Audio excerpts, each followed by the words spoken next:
नमस्कार मैत्रिणींनो, माझ्या चॅनलमध्ये तुमचं सहर्ष स्वागत करते आणि आजच्या ब्लॉगला सुरुवात करते.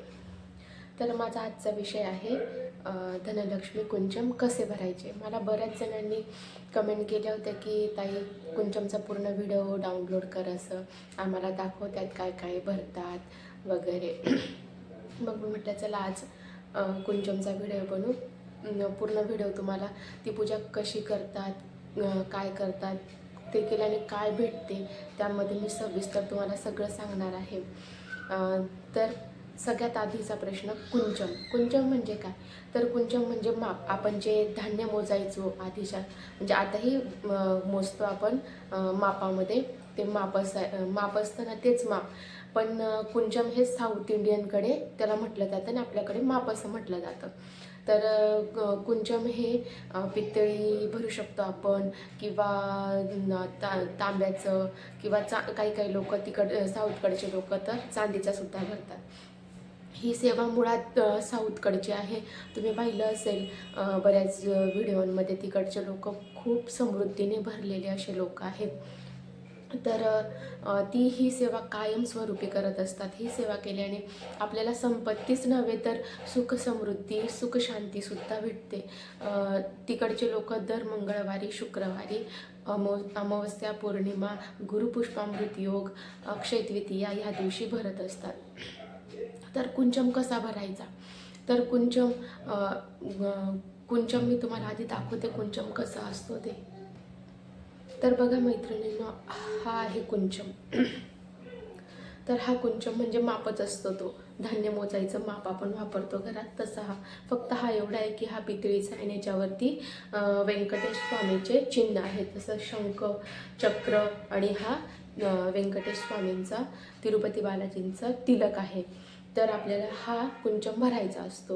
यामध्ये आपण तुमच्याकडे कुंचम नसला तरीही काही हरकत नाही. आपण याची सुरुवात ग्लासपासून सुद्धा करू शकतो. जो ग्लास आपण आजपर्यंत यूज केलेला नाही आहे किंवा तो नवीन आहे घरामध्ये, त्या ग्लासमध्ये सुद्धा आपण कुंचम भरू शकतो. तर मी पुढच्या व्हिडिओमध्ये तुम्हाला दाखवेलच तो कसा भरायचा वगैरे. आपल्याकडे जवळच्याच जिथं पूजेची सामग्री भेटते तिथे तुम्हाला सगळ्या वस्तू भेटतील, अवेलेबल असतील. त्यामध्ये तुम्ही पिवळ्या कवड्या, 5 पिवळ्या कवड्या, 5 कमळगट्ट्याचे मणी, 5 गोमती चक्र, तुमच्याकडे जे साहित्य आहे ते तुम्ही टाकू शकता.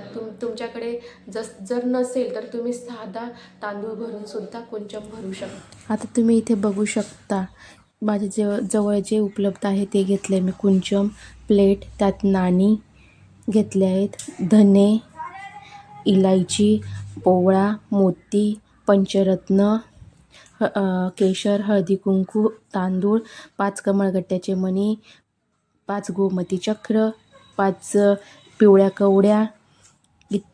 इथे माझ्याकडे चांदीचं जास्वंद आहे, ते घेतलं आहे मी. नंतर कॉईन, चांदीचा कॉईन आहे, आणि चांदीची लक्ष्मी देखील माझ्याकडे आहे. मग तुमच्याकडे जे गोष्टी उपलब्ध आहे त्याच्याने तुम्ही कुंचम भरायचं आहे. तर अशा पद्धतीने आपल्याला साहित्य लागेल. तर मी डिश घेतली इथे. आपल्याकडे अशी प्लेट असेल तर अशी प्लेट वापरू शकता, साधी असेल तर साधी वापरू शकता. तर सगळ्यात आधी आपल्याला ज्या प्लेटवरती कुंचम भरायचं आहे त्यात आपण स्वस्तिक काढून घेऊया. हळदी कुंकूने स्वस्तिक काढायचं आहे आपल्याला. स्वस्तिक काढून झालं की आपल्याला त्याला हळदी कुंकू अर्पण करायचं आहे, अक्षता टाकायच्या आहेत. या पद्धतीने आपल्याला सेवा करायची. सेवा करत असताना आपल्याला मंत्र देखील म्हणायचे. जिथे कुंचम भरायचं आहे त्या ठिकाणी आपल्याला अष्टदल कमल काढून घ्यायचं आहे आणि मग त्यावर ती डिश ठेवायची आहे. आपल्याला हळदी कुंकू अर्पण करायचं आहे. परत एकदा आपल्याला जो कोणता मंत्र येत असेल तो आपण म्हणू शकतो. जसे कुलस्वामिनीचा मंत्र, विष्णू गायत्री मंत्र, लक्ष्मी गायत्री मंत्र, श्रीसूक्तम, व्यंकटेश स्तोत्र म्हणू शकतो. आपल्याला यापैकी कोणताही मंत्र येत नसेल तर ओम श्री मात्रे नमः किंवा ओम श्री महालक्ष्मी नमः हा मंत्र म्हणू शकतो. यानंतर आपल्याला प्लेटमध्ये नाणी ठेवायची आहेत. 11 नाणी ठेवू शकतो आपण. मी 11 नाणी ठेवली आहेत. तुमच्याकडे तुम्हाला जेवढे ठेवायचे आहेत तेवढे तुम्ही ठेवू शकता. नंतर कुंचम घ्यायचा, त्याला अशा पद्धतीने तिलक लावायचं. शंखचक्र आणि तिलकला आपल्याला हळदी कुंकूने तिलक लावून घ्यायचं आहे. नंतर आपल्या सेवेला सुरुवात करायची आहे. माझ्याकडे असा कमळाचा दिवा आहे ज्यात मी तांदूळ भरून घेतलेत. त्या तांदळावर आपल्याला हळदी कुंकू व्हायचं आहे आणि मंत्र म्हणत सेवा करायची आहे. ओम श्री मात्रे नमः असं म्हणत आपल्याला सेवा करायची आहे. ते कुंचमच्या मी तिकडच्या साईडला ठेवली आणि त्यात आता लक्ष्मी आईला विराजमान करणार आहे. जगन्माता त्रिपुर सुंदरी महालक्ष्मी माता इतकी चंचल आहे की तिला प्रसन्न करण्यासाठी आपल्याला घरात स्थायी रूपी कायम वास करावी, म्हणून आपण ह्या सेवा लक्ष्मी आईला प्रसन्न करण्यासाठी करू शकतो. आपल्याला सर्वात आधी हळदी कुंकू अर्पण करायचे आहे. त्यानंतर अक्षता भरायच्या आहेत. अक्षता तुम्ही एकचदा भरू नका, तर त्या हळूहळू भरत जा.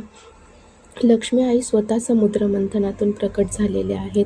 ज्यावेळेस असुरांचे आणि देवतांचे समुद्र मंथन चालू असताना लक्ष्मी आई समुद्र मंथनातून प्रकट झाल्या आणि त्यावेळेस लक्ष्मी आईसोबतच अनेक रत्नांची प्राप्ती झाली. त्यापैकीच 5 पिवळ्या कवड्या ह्या देखील लक्ष्मी आईला अतिशय प्रिय आहेत. म्हणून आपण कुंचम भरताना सगळ्यात आधी 5 पिवळ्या कवड्या अर्पण केलेल्या आहेत. त्यानंतर त्यात मी 5 गोमती चक्र घालत आहे. आपल्याला लक्ष्मी गायत्री मंत्राचा जाप करत कुंचम भरायचा आहे. त्यानंतर आपण परत अक्षतांचा लेअर करूया आणि नंतर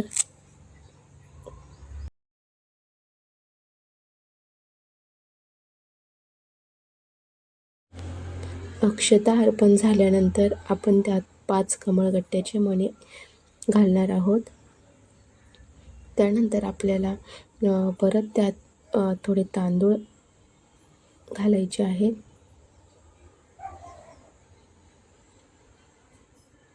नंतर मी पंचरत्न कुंचममध्ये भरलेले आहेत. रत्न देखील समुद्र मंथनातूनच प्रकट झालेले आहेत. ह्या सगळ्या गोष्टींच्या रत्नांची प्राप्ती ही समुद्र मंथनातूनच झालेली आहे. त्यानंतर मी एक पवळा आणि एक मोती अर्पण केलेला आहे कुंचममध्ये. तुमच्याकडे ज्या ज्या वस्तू उपलब्ध असतील त्या तुम्ही कुंचममध्ये भरू शकतात. नंतर परत आपल्याला तांदूळ भरायचे आहेत. नंतर मी हळकुंड त्यात भरले आहे. असे करत करत पूर्ण कुंचम भरायचा. त्यावर हळदी कुंकू अर्पण करायचे.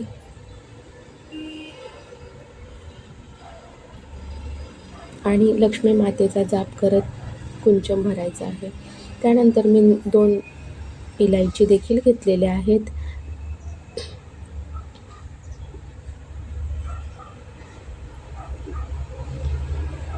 नंतर त्यात केशर, एक नाणे देखील लक्ष्मीचे स्वरूप आहे.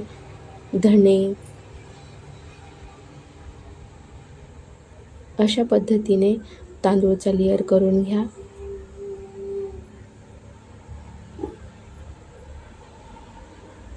मी आता केशर अर्पण करत आहे कुंचममध्ये.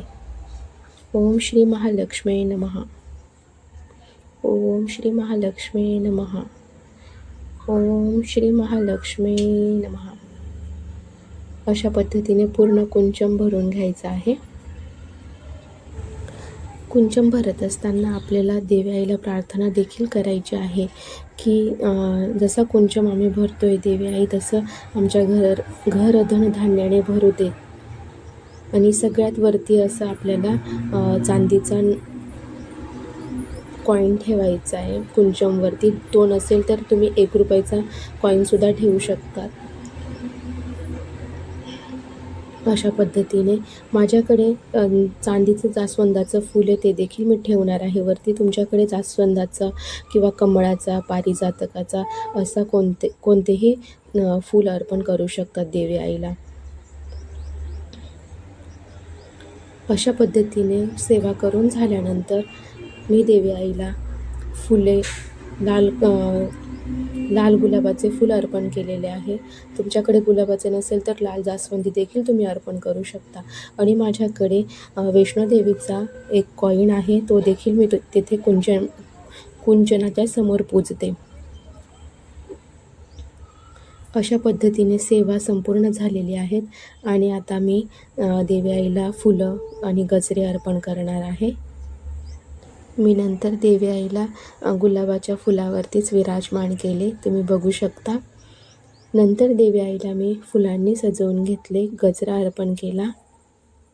देवी आईला तुम्हाला प्रार्थना करायची की देवी आई, तू सगळ्यांना सुखी ठेव, तुझा वास कायम आमच्या घरात स्थायी स्वरूपात असू देत, सगळ्यांना सुखी ठेव, सुख शांती प्रदान कर आणि सगळ्यांचे कल्याण कर देवी आई.